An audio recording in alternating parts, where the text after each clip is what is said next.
Bienvenue dans votre émission Maïcha sur Mayotte la Première. Toujours un plaisir pour moi de vous accueillir, mais surtout de pouvoir partager quelques avis, quelques idées de femmes ici à Mayotte. Et celle d'ailleurs qui est avec nous aujourd'hui est une femme publique. Et oui, parce que vous la connaissez, ça fait longtemps qu'elle est avec nous. Elle est arrivée à Mayotte le 24 avril 1979 précisément. Et elle fait partie aujourd'hui des personnalités fortes de notre territoire. Nous connaissons son nom, nous savons également d'où elle vient, mais elle reste aussi parfois mystérieuse, en tout cas à nos yeux. Elle se fait appeler Madame par certains de ses collaborateurs. Et aujourd'hui, elle va peut-être pouvoir nous dévoiler quelques secrets. En tout cas, c'est un plaisir pour moi de vous recevoir, Idanel. Comment allez-vous ? Très bien, merci. Et bonjour à tout le monde. Merci encore une fois d'avoir répondu à cette invitation. On le disait, on vous connaît, voilà, parce que beaucoup de Mahorais ont grandi avec vous, ont grandi avec votre nom. Aujourd'hui, on va essayer de discuter avec vous, surtout sur l'impact que vous avez eu sur cette société mahoraise que vous avez vue évoluer, et peut-être aussi sur l'impact que vous avez eu sur la femme, tout simplement ici à Mayotte, lorsque vous êtes arrivée, lorsque vous êtes aussi un modèle de construction pour d'autres femmes qui nous suivent et qui sont avec nous.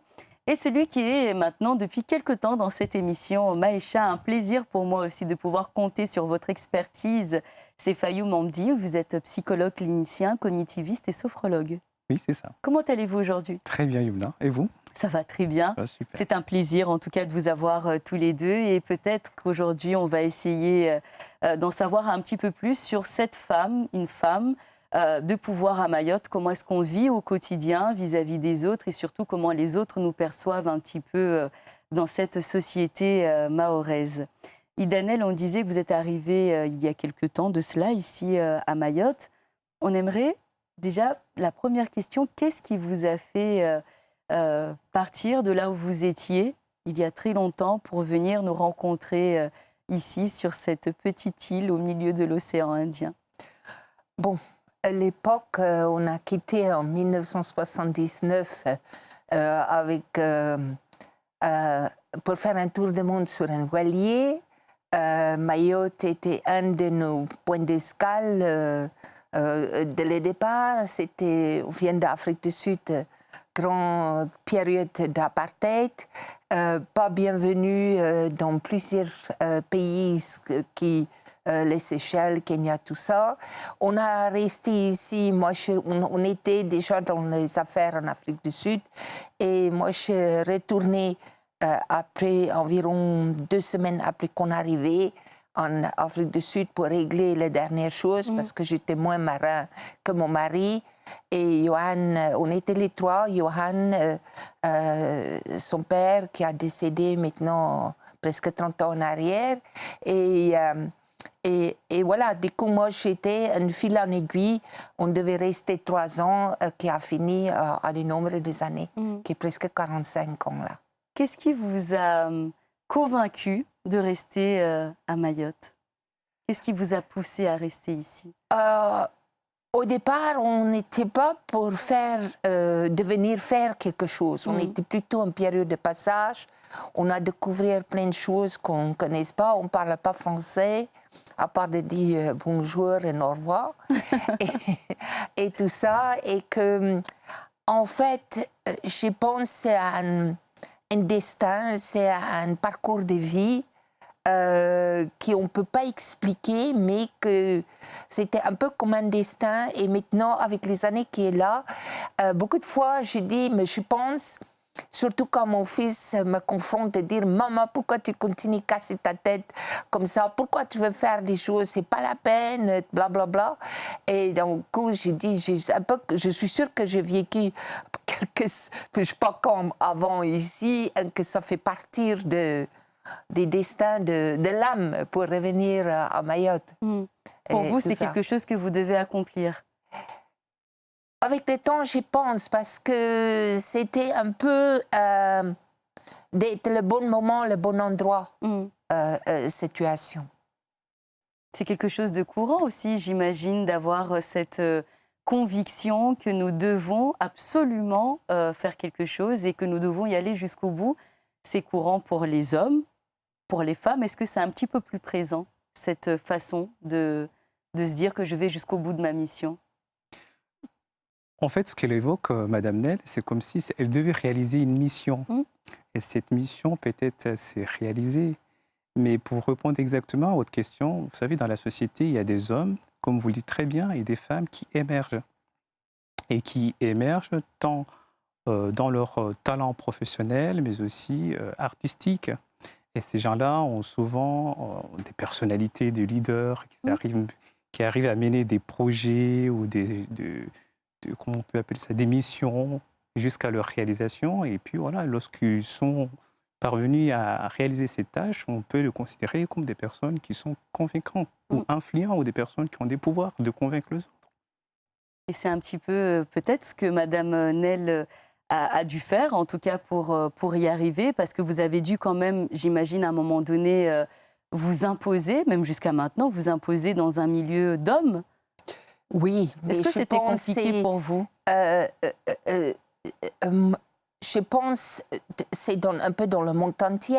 Mm. C'est un peu plus dans les pays nordiques Mm. qu'on trouve que les femmes a appris, mais en France, on voit que même dans certaines politiques, on est même obligé de faire des lois d'amener égalité homme-femme comme à notre Conseil général, parce qu'on ne parle plus localement.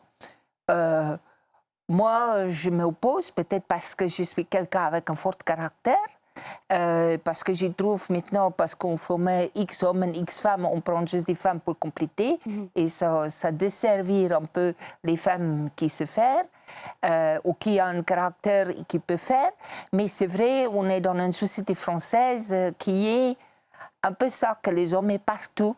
Par exemple, à la perche du Parlement, on a maintenant la première femme, qu'en Afrique du Sud, des femmes à ce poste au moins peut-être déjà 10-15 ans. Ça veut dire il y a une histoire que les femmes, peut-être les hommes un peu plus machos en France qu'ailleurs. Bon, on vit là, ça veut dire on voit comment les choses se passent. Mais je pense que les femmes, il y a beaucoup de femmes, de toute façon, une société matriarche à Mayotte, en sorte. D'ailleurs, vous avez parlé beaucoup de la place de la femme dans notre société actuelle. Vous l'avez vu évoluer, cette femme mahoraise, jusqu'à maintenant, depuis les années que vous êtes ici à maintenant. Est-ce que vous avez dû justement être confronté à des situations où vous avez dû redoubler un petit peu plus d'efforts parce que vous êtes une femme et que votre semblable homme n'aurait pas fait la moitié des efforts que vous avez fait vous? Je pense en général, les femmes font plus. On est plus, parce que d'ailleurs, on est multitâche. Je dis toujours, des hommes sont monotâches. Ça veut dire, une femme doit s'occuper de la maison, les enfants, les linges, les cuisines, tout ça, le mari aussi. Et que le mari, je me souviens de la mienne, quand on part à la maison, il dit à midi, qu'est-ce qu'on va manger, c'est tout. Après, prendre son Newsweek ou son Times pour lire son magazine. Et tout ça, ça veut dire, c'est un peu dans la société qu'on a grandi, que les femmes, il faut faire plus que les hommes, et on est peut-être plus perfectionnés de faire des choses que les hommes. Les hommes, je ne sais pas, je travaille aussi beaucoup plus facile avec les femmes qu'avec les hommes. Et tout ça. Ils sont un peu plus, pas si carrés comme les femmes. Est-ce que vous avez dû, à un moment donné, défendre la place de la femme à Mayotte? Défendre quelqu'un d'autre ou vous défendre vous? Défendre la femme en règle générale via une association, enfin voilà, autre chose? Pas forcément. Via votre entreprise ou vos entreprises également? Oui, bon, on défend les femmes quand on est directement avec eux, de dire laissez pas faire, s'occupe des choses et pousser les femmes. Mais je pense à Mayotte, ce qui est plus difficile, parce que c'est la religion vient de travers que les hommes décident et les femmes vont être en deuxième plan. Moi, je suis protestant, ça veut dire, mais pas pratiquant. Et ça veut dire, je ne comprends pas ça, mais je vois que les femmes acceptent d'être soumises. Et que moi, souvent, je dis non, non, non, faut pas accepter, tiens ton carré et tout ça. Pas forcément, je ne suis pas réellement d'association parce que je n'ai pas le temps. Là, les femmes leaders veulent que je rentre chez eux, ça veut dire, je suppose, je vais rentrer avec les femmes leaders pour porter mon contribution aux femmes à Mayotte. Ça serait important pour vous de défendre aussi cette place de la femme à Mayotte? À côté d'eux, oui, mais je pense qu'ils ont beaucoup de projets, beaucoup de choses qu'ils souhaitent faire et c'est important. Et je pense que via la manière qu'on réagit, j'espère qu'on fait un exemple aux autres de voir qu'on peut avancer dans la vie parce qu'il y a quand même beaucoup de femmes qui font beaucoup de choses à Mayotte. Alors, la femme, c'est pas que de se battre pour le travail au quotidien, c'est aussi être femme, penser à soi, aimer certains loisirs, aimer certaines choses. Vous, en tant que femme, on va laisser cette femme d'affaires de côté, on va soulever cette casquette et la jeter un petit peu. Vous, en tant que femme, est-ce qu'il y a des choses qui vous manquent? Est-ce qu'il y a des choses que vous aimez? Si on doit juste parler de vous en tant que femme, des loisirs, vraiment des choses typiquement féminines que vous aimez? La beauté, la mode, la femme aujourd'hui, Idanel, qu'est-ce qu'elle aime? Moi, je suis plus, regarde vers l'art. J'ai beaucoup de tableaux chez moi à la maison. Je suis passionnée par l'aménagement. Je vais dire, ça c'est peut-être pour les autres travail, mais pour moi, c'est pas de travail, ça. Et c'est vrai que j'ai la capacité d'un visionnaire et surtout pour ici, je peux voir comment il faut faire les choses dans 15, 20, 30 ans et tout ça, mais c'est un peu plus... moi, personnellement, avant, oui, je m'en occupe un peu plus de moi, mais maintenant... là, un peu moins, mais oui, il y a le temps pour soi, pour faire ce qu'on veut faire. Alors, avant de faire réagir notre psychologue à côté, parce que j'aime bien, parce que quand j'ai annoncé à Madame Nel, on va voir un psychologue, il va venir m'analyser, je vous ai dit non, il ne va pas venir vous analyser. De toute façon, c'est pas grave, il peut penser ce qu'il compte penser. Vous avez aussi vous le dites souvent, la vie des autres, pour vous, c'est pas quelque chose qui va vous freiner ou qui va vous arrêter dans quelque chose. On a l'impression. Non, je suis en fait sensible aux autres. Je veux dire,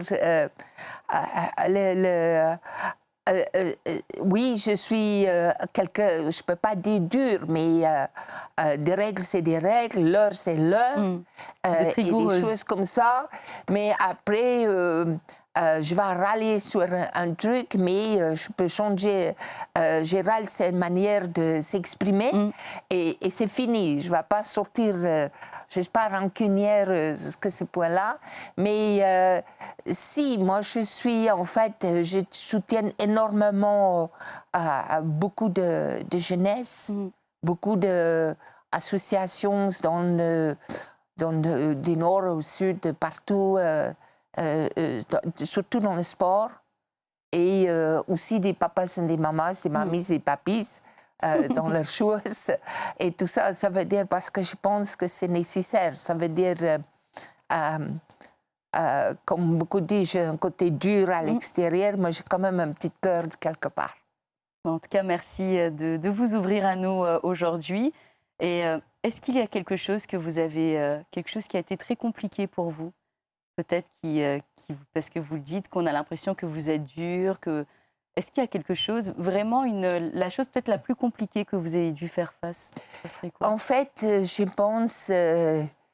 un moment très difficile. Si, le moment très difficile, c'était d'accompagner mon mari, qui était terminal, de prendre des décisions super, super lourdes, de dire que là, on arrête, on ne prend plus de médicaments, on arrête de soigner.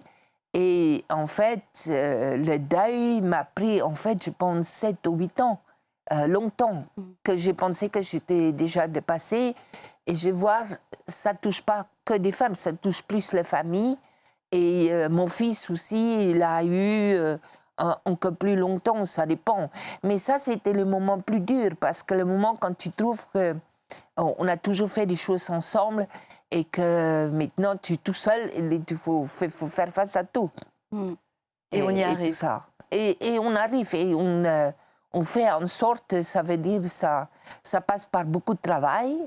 Mais voilà, ça veut dire, c'était le parti plus dur. C'est le plus dur d'accompagner quelqu'un que tu saches que. Tu saches, il y a un jour qu'il y a 24 heures, ça ne peut pas dépasser 24 heures. Tu sais, maintenant, tu es dans quelques heures. C'est un peu comme tu es au-dessus et spectateur de la situation. Et tout ça, ça veut dire, ça influence beaucoup. Mais ça amène aussi, fait partie des duretés, que tu puisses facilement après parler des sujets qui sont un peu tabous dans la société. Merci beaucoup de vous être livré à nous. Fayoum, les femmes doivent souvent affronter ce genre de difficultés, doivent aussi être capables de se relever. Par exemple, pour Idanel, c'était le travail. Pour les enfants aussi, puisqu'on doit aussi se relever et tenir le coup pour cet enfant. Est-ce que quelque part, vous pensez que ce sont des choses qui nous forgent en tant que femmes, ou comment est-ce que la femme, elle fait pour se relever après une situation forte comme celle-ci et comme d'autres? Je pense qu'il n'y a pas une spécificité de genre pour se relever d'une situation difficile. Mais lorsqu'on se retrouve dans une situation très compliquée et qu'il y a ce sentiment d'impuissance, c'est-à-dire cette difficulté de se relever de la situation, il faut faire appel à un soutien extérieur. Ça peut être la famille proche, les enfants ou les frères et sœurs. Ça peut être un ami, ça peut être un soutien auprès d'un professionnel, un psychologue ou un psychothérapeute. Mais dans tous les cas, lorsqu'on se retrouve dans ces situations-là, on a souvent tendance à aller puiser, à aller taper dans nos ressources les plus profondes pour essayer de sortir de la situation, en fait. Et par moments, on cherche à mettre en place des habilités, des stratégies pour se sortir de cette situation. Et si on remarque que la situation nous apporte bénéfice, c'est-à-dire qu'on s'en sort, là, il y a un sourire qui peut s'éclairer sur le visage de la personne. Et souvent, on a tendance à réutiliser ces habilités-là dans d'autres situations. Parfois, ça marche, parfois, ça n'arrive pas. Mais dans tous les cas, il ne faut jamais baisser les bras, en fait, quand ça nous arrive. Il faut toujours trouver des solutions pour s'en sortir de telles situations. Prendre le temps qu'il faut, puisque vous avez dit, vous avez pris 7-8 ans pour essayer d'accepter, même si quelque part on n'accepte jamais, j'imagine, de perdre quelqu'un et de lui dire au revoir définitivement. Oui, parce qu'on ne trouve jamais la raison ou la chose, ça veut dire... mais je veux dire, avec le temps, on essayait de comprendre certainement, on ne comprend jamais, d'ailleurs. Mais voilà, c'est sûrement les choses qui, comme on dit, qui étaient déjà inscrites, on ne peut rien faire. Il faut juste avancer avec. J'ai envie juste de rappeler que le deuil, chacun vit son deuil de sa manière. Il y a plusieurs étapes dans le deuil. Il y a le choc, il y a le déni, il y a le marchandage, il y a l'acceptation, la reconstitution, mais chacun le vit. Ça peut durer des années et des années. Il y a un processus de deuil, en fait. Ouais. Qu'il faut respecter aussi. Et puis, il ne faut pas hésiter à venir vers vous, des gens comme vous, enfin des professionnels comme vous, pour nous accompagner. Tout à fait. Et nous écouter aussi. Exactement. Madame Nel, on dit de vous que vous êtes une femme influente à Mayotte. Est-ce que vous vous percevez comme une femme influente? Oui, j'ai découvert l'autre jour que je suis numéro 1 sur les femmes, sur les personnes influentes sur l'île. Non, moi je ne me vois pas comme ça, mais je suppose pour les autres, ça ressemble à ça. C'est vrai que peut-être parce que les gens de l'extérieur me voient comme ça, parce que c'est vrai que des fois je reçois des coups de fil que je n'ai pas attendus. Après, je dis à moi-même, mais pourquoi il m'appelle? Qu'est-ce que je peux faire? Et tout ça. Mais voilà, c'est peut-être une image qui m'était attribuée et que maintenant, il faut que... Mais non, c'est juste, je pense... Ce qui est un peu différent, c'est peut-être que j'essayais de réaliser ce que je dis. Je ne parle pas à un veine. Quand je dis on va faire telle ou telle chose, on réalise ça. Parce que ça, c'est très difficile pour tout le monde. Si c'est homme ou femme, que quand on a des objectifs, on dit on va faire qu'on réussit de faire. Parce que ça, c'est super difficile de maintenir une journée, la vie courante et faire des choses en complément de plus. Ça, c'est dur de faire. D'allier la vie professionnelle et la vie privée, j'imagine, et puis notre vie tous les jours en tant que femme, s'occuper de soi. Est-ce que vous avez le temps de temps en temps de vous occuper de vous? Oui, normalement, c'est dimanche matin, tout ça. C'est vrai que mon fils va te dire, j'y pense plutôt à autre chose, mais voilà, que j'ai jamais le temps, mais c'est parce que je fais trop de choses le même temps. Et voilà. Oui, je prends des temps de reposer. Avec le temps, avec l'âge, je dis souvent que je n'ai plus 30 ans. Ça veut dire que je prends les temps pour reposer. J'ai envie de reconduire. On a cette...